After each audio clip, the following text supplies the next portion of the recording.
control has really shifted. We have gone out and we have put out on our Instagram or wherever it is that we do, wherever you do your promotion, we've got, come join our team. You offer higher commissions. You are offering health plans. I mean, you're giving away the farm. For those of you who have not met me before, my name is Heather Coules, and I'm a salon coach, and I help salons to, help them build their reputations and connect with their communities so they can stand out in a rather busy industry. I'm going to talk for a second about a few things that you can do when you are trying to hire.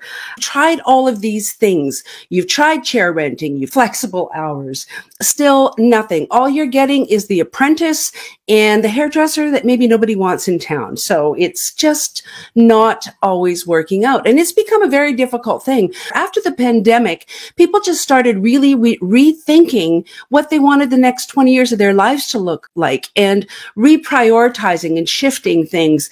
And there's certainly some things that you can do that would make you be more appealing. The hairstylists that you want are likely just working in a salon down the street. We want to tell ourselves that they are all at home, they're all open suites, or they've got, but I'm telling you that is not the case. Many went back to work, but they're not necessarily really being super happy. Dropped an article into the chat area here where you can connect to a article that is written about what it is that people are looking for today.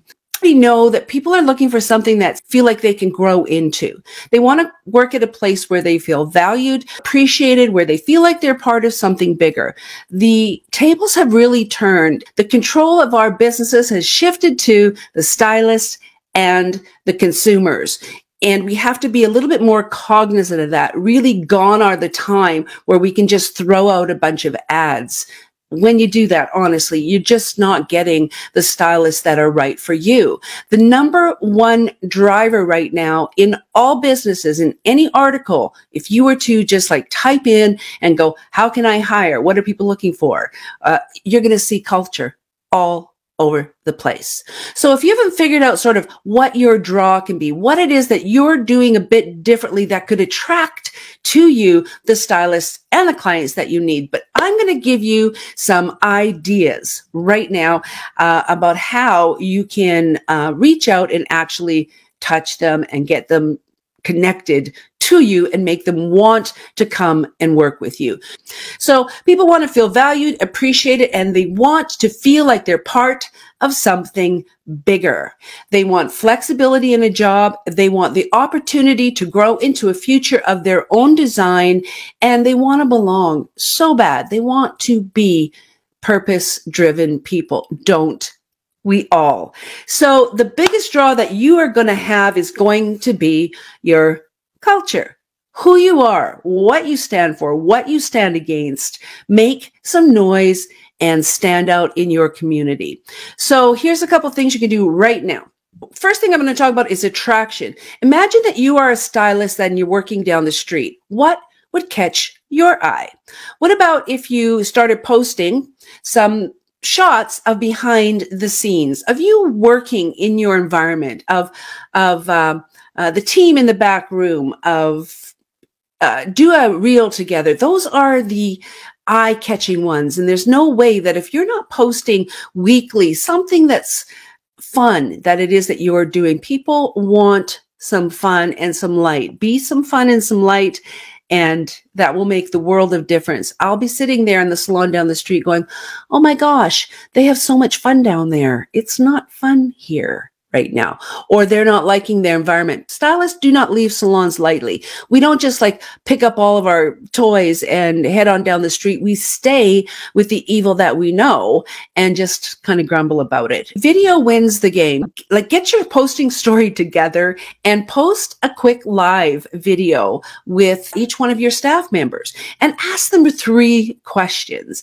Ask them, what do you love about being a stylist? What do you love about your community? What do you love about working here? You might trip on your lips. You might become kind of a funny thing, or it might be just amazing. Like, you really won't know. Now, you could pre-do these in videos, but there's just something about that authentic connection, people being able to see you interacting and having a good time with a stylist that you've got. Connection is super important. And I would suggest that you consider organizing a community cut-a-thon and open it up to every stylist in town. Go onto your local social media, Buy and Sell, or in Sylvan Lake, we've got Meanwhile in Sylvan Lake, or Asked and Answered. There are already community groups that are in your community, and just put a shout out that says, hey, for all the hairstylists out there in town, I'm putting together a cut-a-thon. I want to do a charity drive or a community event, or for the seniors in town, or for the women's shelter, or the homeless, or the food bank. Give back. That you're just going to find that you're going to have other stylists from other salons want to be a part of that. I did exactly that thing. I'm no longer in a salon, but I just put a shout out one year, and I ran a Christmas event where we did haircuts. I wanted to I'm like, what can I do in this terrible time to bring light, to make things be better? We have all seen the barber on the street, the people who are going out to the street people and cutting their hair. We've all seen that and go, oh, I wish I would do something like that. I know you guys, and I know that you would absolutely do something like that, but why don't you? Why don't you just do something like that?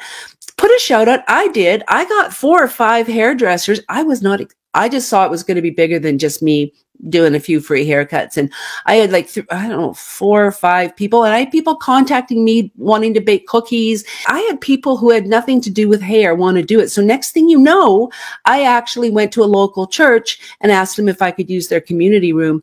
But here's the interesting part for you. Those stylists in there, I had never met them before. It wasn't like I did a shout out to my hairstylist friends. I didn't. These were stylists from different places in town that just thought, yeah, that's what I want to do. So you do that, and you will be surprised. You'll have a couple stylists from other salons. You're not going to be promoting your salon, by the way. You're not going to be like, come and join Betty's Beauty Bar, and we're going to be cutting down at the seniors. No, you're going to go out there in an authentic way and round up some hairstylists in town that want to do the right thing, that are going in the same direction that you are. And next thing you know, you're cutting with them and you're looking with them. You don't have to be like, hey, come work for me. Like, nothing shady. I'm not suggesting anything shady. I'm talking about connection. You will draw to you the people that belong with you, not the apprentice. Hey, listen, I keep saying that as if apprentices aren't great. If you don't know me, I am a huge friend of the apprentice. I love them, and you should all have a dozen of them working for you. But I'll tell you, they're not all built the same. You hire an apprentice with a great attitude, but you can teach her skills, is way better than hiring an excellent stylist who is not on board. You do not always need the busy stylist. You don't need someone with a book. Damn it, you can build your book. Marketing is not what it was, but you can bring the people in if you work a little bit on your culture and your reputation.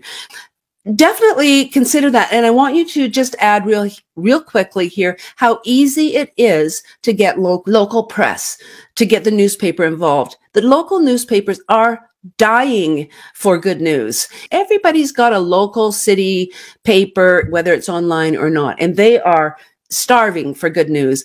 And you let out that you're doing something like this, and after the fact or whatever, if it's a financial drive where you're actually going to be raising funds, for sure, do the big check thing. But they love it. It's easy peasy to get press.